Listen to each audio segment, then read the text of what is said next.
ಈ ಪ್ರಪಂಚದಲ್ಲಿಯೇ ಬಲಕ್ಕೆ ವಿಖ್ಯಾತಿಯನ್ನು ಪಡೆದಂತಹ ಹಸ್ತಿನಾವತಿಯ ಚಕ್ರವರ್ತಿ ಧರ್ಮರಾಯ ಅಶ್ವಮೇಧವನ್ನು ಕೈಗೊಂಡು ಅಶ್ವವನ್ನು ಪೂಜಿಸಿ ಬಿಟ್ಟಿದ್ದಾರೆ. ನಿಜ. ದೇಶವನ್ನು ಸುತ್ತಿ ಇಂದು ಚಂಪಕಾವತಿಯನ್ನು ಸೇರಿದೆ. ಧರ್ಮಾತ್ಮರಾಗಿರುವಂತಹ ಧರ್ಮರಾಯ ಮಾಡುತ್ತಿರುವಂತಹ ಅಶ್ವಮೇಧದ ಯಾಗ ನಾವು ಧರ್ಮಾತ್ಮರು ಅಂತಲೇ ಕರೆಸಿಕೊಂಡವರು. ಹೌದು, ನಿಜವಾಗಿ ಧರ್ಮಾತ್ಮರಿಗೆ ಅನುಕೂಲವರ್ತಿಯಾಗಿ ವ್ಯವಹರಿಸಬೇಕಾದದ್ದು ಈ ಕಾಲಕ್ಕೆ ನಮ್ಮ ಕರ್ತವ್ಯವೂ ಹೌದು. ಆದ್ರೆ ನಾನು ಯೋಚನೆ ಮಾಡುವುದು ಬೇರೆ ರೀತಿಯಲ್ಲಿ. ಏನದು? ಅದೆಷ್ಟೋ ಜನ್ಮಗಳ ಪುಣ್ಯದ ಫಲದ ಪ್ರತೀಕವೋ ಎನ್ನುವ ಹಾಗೆ ಹೀಗೊಂದು ಅವಕಾಶ ಎನ್ನುವುದು ನಮಗೆ ಒದಗಿ ಬಂದಿದೆ. ಹೇಗೆ? ಹರಿಯನ್ನ ಕಾಣಬೇಕು ಎನ್ನುವುದು ನಮ್ಮ ಅಂತರಂಗದ ಅಭಿಲಾಷೆ. ಹರಿ ಇಲ್ಲಿಯವರೆಗಾಗಿಯೇ ಬಂದಿದೆ. ಬಹುಶಃ ಹೀಗೆ ಹೇಗೆ ಈ ಹರಿ ತಾನು ಬರುವುದಕ್ಕೆ ಬೇಕಾಗಿ ಈ ಹರಿಯನ್ನು ಕಳುಹಿಕೊಟ್ಟಿದ್ದಾರೆ. ಹಾಗಾಗಿ ಈ ಪಶುವನ್ನ ನಾವು ಏನು ಮಾಡಬೇಕು? ಪಶುವನ್ನ ಬಿಟ್ಟು ಕಪ್ಪವನ್ನು ಕೊಟ್ಟು ಶರಣಾಗುವುದ ಅಥವಾ ಕಾಳಗವನ್ನ ಮಾಡುವುದ? ಪ್ರಭು, ನೀವು ಆಡುವಂತ ಮಾತನ್ನ ಕೇಳಿದಾಗ ಆಶ್ಚರ್ಯವಾಗುವುದು. ಯಾಕೆ ಅಂತ ಹೇಳಿದ್ರೆ, 4 ಕೈಗಳುಳ್ಳಂತ ಹರಿಯನ್ನ ಕಾಣುವುದಕ್ಕೆ 4 ಪಾದಗಳುಳ್ಳ ಹರಿ ಇಲ್ಲಿವರೆಗಾಗಿ ಬಂದಿದೆ ಎಂಬಲ್ಲಿಗೆ ಹರಿಯನ್ನ ಕಾಣುವುದಕ್ಕೊಂದು ಅವಕಾಶ ಅಂತ ನೀವು ಹೇಳ್ತಾ ಇದ್ದೀರಿ. ನಾನು ಹಾಗೆ ಯೋಚನೆ ಮಾಡ್ತೇನೆ. ಹರಿ ಬಂದ ಕಾರಣಕ್ಕಾಗಿ, ಈ ಅಶ್ವ ಬಂದ ಕಾರಣಕ್ಕಾಗಿ ಒಂದು ಅವಕಾಶ ಹರಿಯನ್ನ ಕಾಣುವುದಕ್ಕೆ ಅಂತ ಹೇಳ್ತಾ ಇದ್ದೀರಿ ಅಂತ ಆದ್ರೆ, ಹಾಗಾದ್ರೆ ನಾವು ಸುಮ್ಮನಿರುವುದಲ್ಲ, ಮುಂದೆ ಮಾಡಬೇಕಾದ ತೀರ್ಮಾನ ಯಾವುದು ಎನ್ನುವ ಹಾಗೆ.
ಶ್ರೀಹರಿಯನ್ನ ಕಾಣುವುದಕ್ಕೆ ಶ್ರೀಹರಿಯೇ ಕೊಟ್ಟಂತ ಈ ಅವಕಾಶವನ್ನ ನಾವು ಬಳಸಿಕೊಳ್ಳಬೇಕು. ಹೇಗೆ? ಬಂದಿರುವಂತ ಈ ಅಶ್ವವನ್ನ ಕಟ್ಟುವುದರ ಮೂಲಕವಾಗಿ 3 ಲೋಕದ ಗಂಡನೆನಿಸಿಕೊಂಡಂತ ಪ್ರತಿ ಇಲ್ಲದ ಪ್ರತಾಪಿ ಎಂದು ಕರೆಸಿಕೊಂಡಂತ ಆ ಪಾರ್ಥನೊಟ್ಟಿಗೆ ಧುರವನ್ನ ಕೊಡಬೇಕು. ಧುರದಲ್ಲಿ ಪಾರ್ಥನನ್ನು ನಾವು ಸೋಲಿಸಬೇಕು. ಪರಿಣಾಮ ಏನಾಗ್ತದೆ? ಆವಾಗ ಏನಾಗುತ್ತದೆ? ಮೂಗನ್ನ ಹಿಡಿದು ಎಳೆದಾಗ ಮುಖ ಬರುವ ಹಾಗೆ, ಕರುವೊಂದು ಅಂಬ ಎಂದು ಕರೆದಾಗಿ ತಾಯಿ ಆಕಳು ಎಲ್ಲೋ ಇರುವುದು ಓಡೋಡಿ ಬರುವ ಹಾಗೆ ಪಾರ್ಥನ ಕರೆಯನ್ನು ಕೇಳಿ ಶ್ರೀಕೃಷ್ಣ ಬರ್ತಾನೆ. ಕೃಷ್ಣ ದರ್ಶನ ಎನ್ನುವುದು ನಮಗಾಗ್ತದೆ. ಕೇವಲವಾಗಿ ಕೃಷ್ಣನನ್ನು ನಾನೊಬ್ಬ ನೋಡಬೇಕು ಅಂತಾದ್ರೆ ದ್ವಾರಕ್ಕೆ ಹೋದ್ರೆ ದರ್ಶನ ಆಗ್ತದೆ.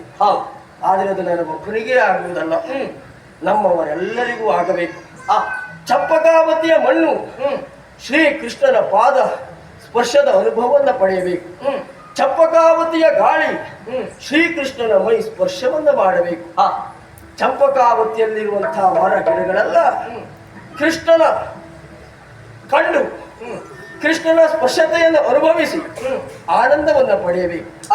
ನಾವೆಲ್ಲ ಒಟ್ಟಾಗಿ ಕೃಷ್ಣ ದರ್ಶನವನ್ನ ಪಡೆಯುವುದರ ಮೂಲಕವಾಗಿ ಧನ್ಯತೆಯನ್ನು ಅನುಭವಿಸಬೇಕು. ಇದು ನನ್ನ ಅಭಿಲಾಷೆ. ಪ್ರಭು, ನಿಮ್ಮ ಆಲೋಚನೆ ಎಲ್ಲ ಕಂಡಾಗ ಮನಸ್ಸಿಗೆ ಎಲ್ಲಿನ ಸಂತೋಷ. ನಾನೊಂದೇ ಸುಖವನ್ನು ಅನುಭವಿಸುವುದಲ್ಲ, ನಮ್ಮವರೆಲ್ಲವರು ಅನುಭವಿಸಬೇಕು ಎನ್ನುವ ಹಾಗೆ ಸಂತೋಷವಾಯಿತು.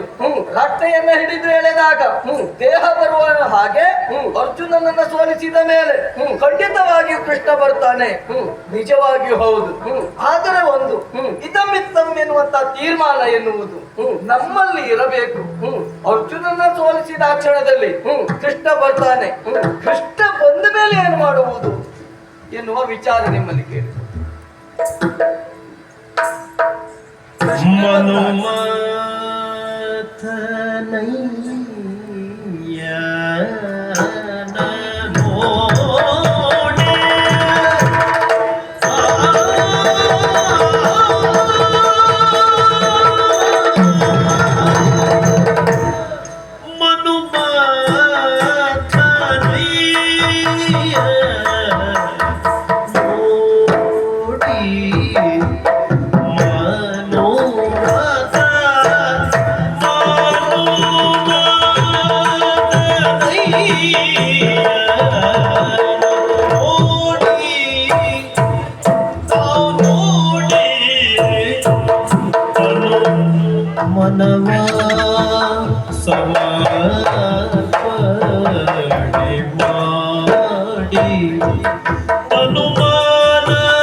ಜನನ ಮೃತ್ಯುವಾಗಿರುವುದು ಜನುಮ ಸಾತಕಗೈದು ಜನುಮ ಸಾತಕಗೈದು ಜನನ ಮೃತ್ಯುವಾಗಿರುವುದು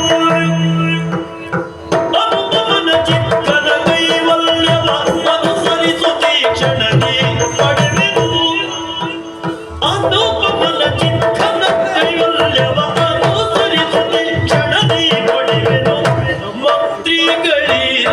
ಕೇಳಿದೀಗ ಶ್ರೀಕಾಂತನ ಕಾಡುವ ಯೋಗ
ಪ್ರಕರಣ ನಿಲ್ಲುವುದಿಲ್ಲ. ಆಹಾ, ಶ್ರೀಹರಿ ಬರ್ತಾನೆ. ಆಮೇಲೆ ಏನು? ಶ್ರೀಹರಿಯ ದರ್ಶನ ನಮಗಾಗ್ತದೆ. ಆ, ಆಮೇಲೆ ಏನು? ಏನುಂಟು ಬದುಕಿನಲ್ಲಿ? ಆ, ಬಾಯಾರಿಕೆಯಲ್ಲಿ ಬಳಲಿದ ಆತನ ಮನೆಯ ಅಂಗಳದಲ್ಲಿ ಭಾಗೀರಥಿಯೇ ಹರಿದರೆ ಆ, ಅವನ ಅಂತರಂಗಕ್ಕಾಗುವಂತಹ ಸಂತೋಷ ಎಷ್ಟು, ಸಮಾಧಾನ ಎಷ್ಟು. ಯಾವುದೋ ಒಂದು ಅಲ್ಪ ಸುಖದ ಅಪೇಕ್ಷೆಯಲ್ಲಿರುವಂತಹ ವ್ಯಕ್ತವರ ಎದುರಿನಲ್ಲಿ ಕಾಮಧೇನುವೇ ಬಂದು ನಿಂತರೆ ಅವನಿಗಾಗುವ ಸಂತೋಷ ಎಷ್ಟು. ಈ ಕಾಲಕ್ಕೆ ಶ್ರೀಹರಿಯ ದರ್ಶನವನ್ನ ಮಾಡಿದ ಮೇಲೆ ಹಂಸಧ್ವಜನಿಗೂ ಅಷ್ಟೇ ಸಂತೋಷ. ಸರಿ. ಅಯ್ಯ, ಯುದ್ಧವನ್ನ ಮಾಡಬೇಕು, ಧುರವನ್ನ ಕೊಡಬೇಕು. ಯಾವ ಕಾರಣಕ್ಕಾಗಿ, ಯಾವ ಉದ್ದೇಶಕ್ಕಾಗಿ?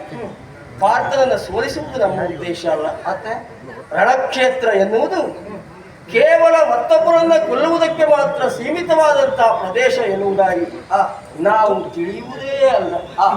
ಶ್ರೀಮನ್ನಾರಾಯಣನನ್ನ ಪೂಜಿಸುವುದಕ್ಕಾಗಿ ಇರುವ ಪರಮ ಪವಿತ್ರವಾದಂತಹ ತಾಣ ಎನ್ನುವುದಾಗಿ ನಾವು ತಿಳಿಯಬೇಕು. ಹಿಡಿಯುವಂತ ತನು ಶರಾವಳಿಗಳು ಪುಷ್ಪಾರ್ಚನೆಗೆ ಸಮಾನ ಎನ್ನುವುದಾಗಿ ಭಾವಿಸಬೇಕು. ಕಡೆ ಸಾಗುವಾಗ ಅದರ ರಭಸಕ್ಕೆ ಉಂಟಾಗುವಂತಹ ಗಾಳಿ ಎನ್ನುವುದು ಶ್ರೀಹರಿಯನ್ನ ಸಾಕ್ಷಾತ್ಕರಿಸಿಕೊಳ್ಳುವುದಕ್ಕೆ ಬೇಕಾಗಿ ನಾವು ಮಾಡುತ್ತಿರುವ ಚಾಮರ ಸೇವೆ ಎನ್ನುವುದಾಗಿ ತಿಳಿಯಬೇಕು. ರಣಾಂಗಣದಲ್ಲಿ ಏಳುವಂತಹ ಕೆಂದೂಳು ಅದು ಶ್ರೀಕೃಷ್ಣನಿಗಾಗಿ ನಾವು ಸಿದ್ಧಪಡಿಸುತ್ತಿರುವಂತಹ ಗಂಧ ಎನ್ನುವುದಾಗಿ ಭಾವಿಸಬೇಕು. ನಾವು ಆಡುವಂತಹ ವೀರೋಕ್ತಿಗಳು ಅದು ಶ್ರೀಕೃಷ್ಣನನ್ನ ಮೆಚ್ಚಿಸುವುದಕ್ಕಿರುವಂತಹ ಮಂತ್ರ ಪುಷ್ಪಗಳು ಎನ್ನುವುದಾಗಿ ನಾವು ತಿಳಿಯಬೇಕು. ಒಟ್ಟಾರೆಯಾಗಿ ಭವ ಬಂಧನವನ್ನ ಕಳೆಯುವುದರ ಮೂಲಕವಾಗಿ ಮೋಕ್ಷ ಸಾಮ್ರಾಜ್ಯವನ್ನ ಸೂರೆಗೊಳ್ಳುವುದಕ್ಕಾಗಿ ನಮಗಿರುವ ಕೊನೆಯ ಅವಕಾಶ ಎನ್ನುವುದಾಗಿ ನಾವು ತಿಳಿಯಬೇಕು. ಅಂದ್ರೆ ಯಾಕೆಂದ್ರೆ ಹುಟ್ಟು ಸಾವು, ಹುಟ್ಟು ಸಾವು ಚಕ್ರದ ಹಾಗೆ, ಅದಕ್ಕೆ ಕೊನೆ ಇಲ್ಲ. ಹುಟ್ಟು ಮತ್ತು ಸಾವು ಎನ್ನುವಂತಹ ಚಕ್ರದಿಂದ ಹೊರಬಂದು ಶ್ರೀಕೃಷ್ಣನಲ್ಲಿ, ಶ್ರೀಹರಿಯಲ್ಲಿ ಲೀನವಾಗುವಂತ ಸಾಮೀಪ್ಯವನ್ನು, ಸಾಹಿತ್ಯವನ್ನು ಹೊಂದುವಂತ ಅವಕಾಶವನ್ನು ಪಡೆಯುವುದಕ್ಕೆ ಇದು ಒಂದು ಅವಕಾಶ ಎನ್ನುವುದಾಗಿ ಭಾವಿಸಿ ನಾವು ರಣಕಣದಲ್ಲಿ ಧುಮುಕಿ ಹೋರಾಟವನ್ನ ಮಾಡಿ ತನ್ನ ಮನವನ್ನ ಶ್ರೀಹರಿಗೆ ಸಮರ್ಪಿಸಬೇಕು. ಹಾಗಾದ್ರೆ ಶ್ರೀಕೃಷ್ಣ ಬಂದ ಮೇಲೆ ಯುದ್ಧವನ್ನ ಮಾಡುವುದರ ಮುಖೇನವಾಗಿ ತನ್ನ ಮನವನ್ನ ಸಮರ್ಪಣೆ ಮಾಡಬೇಕು. ಮೋಕ್ಷ ಸಾಮ್ರಾಜ್ಯವನ್ನ ಕೈಗೊಳ್ಳುವುದಕ್ಕೆ, ಪಡೆಯುವುದಕ್ಕೆ ಇದು ಒಂದು ದಾರಿ ಎನ್ನುವ ಹಾಗೆ ಹೇಳ್ತಾ ಇದ್ದೀರಿ. ಇದು ನನಗೆ ನಿಮಗೆ ಮಾತ್ರ ಗೊತ್ತುಂಟು, ಉಳಿದವರಿಗೆಲ್ಲರಿಗೂ ಗೊತ್ತಾಗಬೇಕು ಅಂತ ಹೊಡೆಸಿ ತನ್ನ ಗುರುವ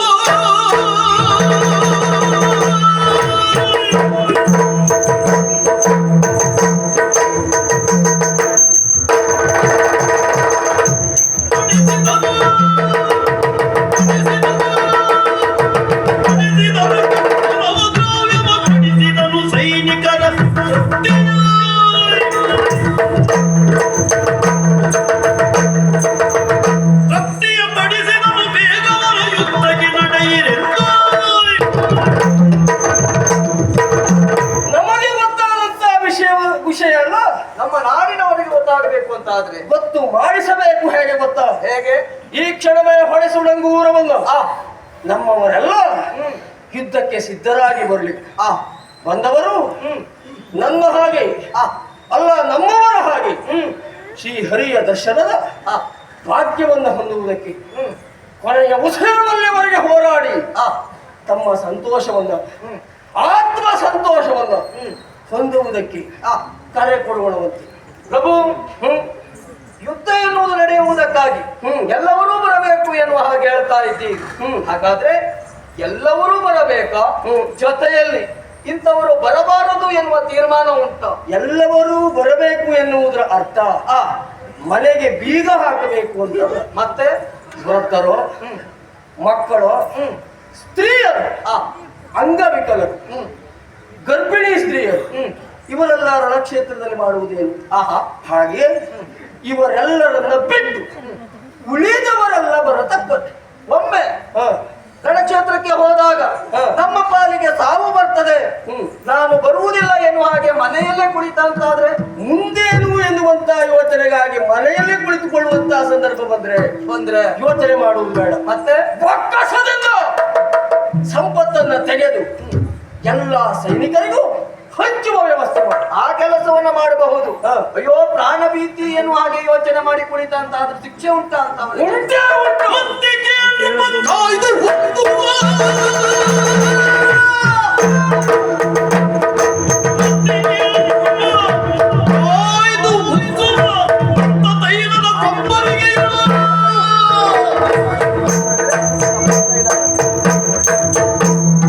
ಎತ್ತಿ ಬೀಸಾಡುವುದು ರಣಗೆ ಹಿಡಿತ ಜನರ. ಇಷ್ಟನ್ನು ನಾವು ಮಾಡಿದ ಮೇಲೂ ಆ ಪ್ರಾಣ ಭೀತಿಯಿಂದ ಯಾರಾದ್ರೂ ಮನೆಯಲ್ಲೇ ಇರ್ತಾರೆ ಅಂತಾದ್ರೆ ಅವರಿಗೆ ಶಿಕ್ಷೆ ಉಂಟೇ ಉಂಟು. ಯಾವ ರೀತಿಯ ಶಿಕ್ಷೆ? ಬೆಂಕಿಯನ್ನು ಹಾಕಿ ಆ ದೊಡ್ಡದಾಗಿರುವಂತಹ ಬಂಡಿಯಲ್ಲಿ ತೈಲವನ್ನು ಸುರಿದು ಆ ಬೆಂಕಿಯನ್ನ ಕೊಟ್ಟು ಬಿಸಿ ಮಾಡಿ ಕೊತ್ತನೆ ಕುದಿಯುವಂತಹ ತತ್ತ ತೈಲ ಕಟಾಹಕ್ಕೆ ಅವರನ್ನ ನೂಕುವುದೇ ಅವರಿಗೆ ಕೊಡುವ ಶಿಕ್ಷೆ. ಸರಿಯಾದ ಶಿಕ್ಷೆ ಎನ್ನುವುದರಲ್ಲಿ ಅನುಮಾನವೇ ಇಲ್ಲ. ಡಂಗುರದ ವಾರ್ತೆಯನ್ನ ಕೇಳಿದ ಕ್ಷಣವಾಗಿ ನೋಡಿ ಅನೇಕರು ಬಂದು ಸೇರ್ತಾ ಇದ್ದಾರೆ, ಬರುವವರು ಇದ್ದಾರೆ, ಬರ್ತಾ ಇದ್ದಾರೆ. ಎಲ್ಲರೂ ಬಂದರು. ನೆರೆದಿರುವ ಸಭೆಯೊಳಗೆ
ನಮ್ಮವರೆಲ್ಲ ಬಂದು ಸೇರ್ತಾ ಇದ್ದಾರೆ. ನಿಜ.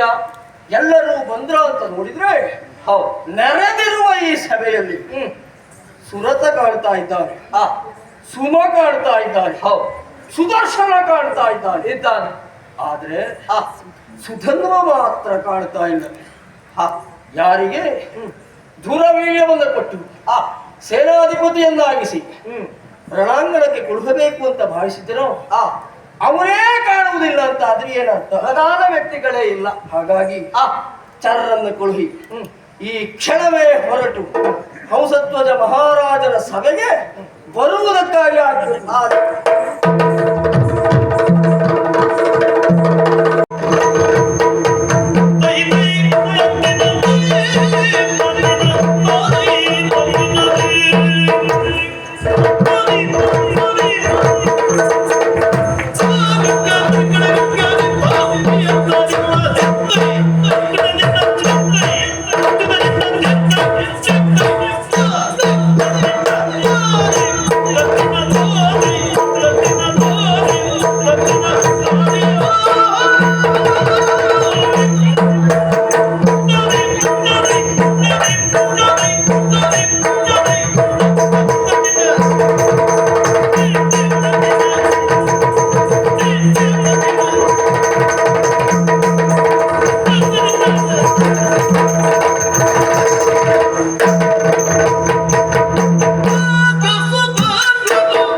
ಜೀವನದಲ್ಲಿ ಎಲ್ಲವ ದಿನಗಳನ್ನು ನೆನಪಿನಲ್ಲಿ ಇರಿಸಿಕೊಳ್ಳುವುದಕ್ಕೆ ಸಾಧ್ಯ ಇರುವಂತೆ, ಹಾಗಂತ ನೆನಪಿನಲ್ಲಿ ಇರಿಸಿಕೊಳ್ಳಲೇಬೇಕಾದಂತ ದಿನ ವ್ಯಕ್ತಿಯ ಜೀವನದಲ್ಲಿ ಬಂದೇ ಬರ್ತದೆ. ಅದು ಇವತ್ತಿನ ದಿವಸ ಎನ್ನುವ ಹಾಗೆ ಹೆಮ್ಮೆಯಿಂದ ಹೇಳಿಕೊಳ್ತೇನೆ. ಯೋಗ ಇದ್ರೆ ಭಾಗ್ಯ ಇರುವುದಿಲ್ವಂತೆ, ಭಾಗ್ಯ ಇದ್ರೆ ಯೋಗ ಇರುವುದಿಲ್ವಂತೆ. ಸುಧನ್ವನ ಪಾಲಿಗೆ ಹಾಗಲ್ಲ, ಯೋಗವೂ ಉಂಟು ಭಾಗ್ಯವೂ ಉಂಟು. ಚಂಪಕಾನಾಡಿನ ನೆಲಕ್ಕೆ, ನಮ್ಮ ಉಪವನಕ್ಕೆ ಪಾಂಡವರು ಬಿಟ್ಟಂತಹ ಮೇಧಾಶ್ವ ಎನ್ನುವುದು ಒಂದಂತೆ. ಇದು ನಮ್ಮ ಪಾಲಿನ ಯೋಗ. ಆ ತುರಗದ ದಶೆಯಿಂದಲಾಗಿ ಶ್ರೀಹರಿಯನ್ನ ಕಾಣುವಂತ ಭಾಗ್ಯ ನಮ್ಮ ಪಾಲಿಗೆ ಲಭಿಸಿದ್ದು ಸುಳ್ಳಲ್ಲ. ತಂದೆಯವರು ತುರಗವನ್ನ ಕಂಡ್ರು, ಪಣಲಿಖಿತವನ್ನ ಕಂಡ್ರು. ಬಲ ಇದ್ದವರು ಕಟ್ಟಿ ಕಾದಾಡಬೇಕು, ಕಾದ ಲಸದಳವಾದವರು ಕಪ್ಪಗಾಣಿಕೆಯನ್ನು ಕೊಟ್ಟು ಶರಣಾಗತರಾಗಬೇಕು. ವಿಚಾರವನ್ನು ತಿಳಿದ ಮರುಗಳಿಗೆ ತುರಗವನ್ನ ಕಟ್ಟುವುದರ ಮೂಲಕವಾಗಿ ಹೋರಾಟಕ್ಕೆ ನಾವು ಸಿದ್ಧ ಎನ್ನುವುದನ್ನು ತಿಳಿಸಿಕೊಟ್ಟಿದ್ದಾರೆ. ಹಾಗೆ ಒಟ್ಟಾರೆಯಾಗಿ ಹೋರಾಟವಾದೀತು. ಸರಿಯಾದಂತಹ ಸೇನಾ ನಾಯಕ ಎನ್ನುವ ಬೇಕು. ಅದಕ್ಕಾಗಿ ಮಗ ಸುಧನ್ವನೇ ಸರಿ ಎನ್ನುವ ಹಾಗೆ ತೀರ್ಮಾನಿಸಿ ನನ್ನನ್ನು ಸಭೆಯವರೆಗಾಗಿ ಕರೆಸಿಕೊಂಡ್ರು. ಅವರ ಆಶೀರ್ವಾದವನ್ನು ಪಡೆದೆ. ಸೇನಾ ನಾಯಕನಾಗಿ ನೀನೇ ಮುನ್ನಡೆಯಬೇಕು ಮಗನೆನ್ನುವ ಹಾಗೆ ಹೇಳಿದ್ರು. ಕೇವಲ ಅಷ್ಟು ಮಾತ್ರ ಅಲ್ಲ, ಬರುವಂತ ಪಾರ್ಥನನ್ನ ರಣಕ್ಷೇತ್ರದಲ್ಲಿ ಗಾರುಗಡಿಸುವುದರ ಒಟ್ಟಿಗೆ ಶ್ರೀಹರಿಯನ್ನ ಚಂಪಕನಾಡಿನವರಿಗಾಗಿ ಬರೆಸಿಕೋ ಮಗನೇನುವಂತ ಮಾತು. ಅದಕ್ಕಾಗಿ ಅವರ ಅಡಿದಾವರಿಯಲ್ಲಿ ವಂದಿಸಿ ಪೂರ್ಣ ಪ್ರಮಾಣದ ಆಶೀರ್ವಾದ ಕವಚವನ್ನು ಧರಿಸಿದಂತಾಯಿತು. ರಣಕ್ಷೇತ್ರಕ್ಕೆ ಹೋಗುವ ಕೇವಲ ಶಕ್ತಿ ಸಾಮರ್ಥ್ಯದಿಂದ ಮುನ್ನಡೆಯುವುದಲ್ಲ, ಹಿರಿಯರ ಆಶೀರ್ವಾದವೂ ಅಷ್ಟೇ ಪ್ರಾಮುಖ್ಯತೆಯನ್ನು ಪಡೆದಿದೆ. ತಂದೆಯವರ ಆಶೀರ್ವಾದ ಪಡೆದದ್ದಾಯಿತು. ತಾಯಿಯಾದಂತಹ ಸುಗರ್ಭಾದೇವಿಯನ್ನು ಕಾಣುವಲ್ಲಿ ಸಾಗಿಬಿಡ್ತಾರೆ.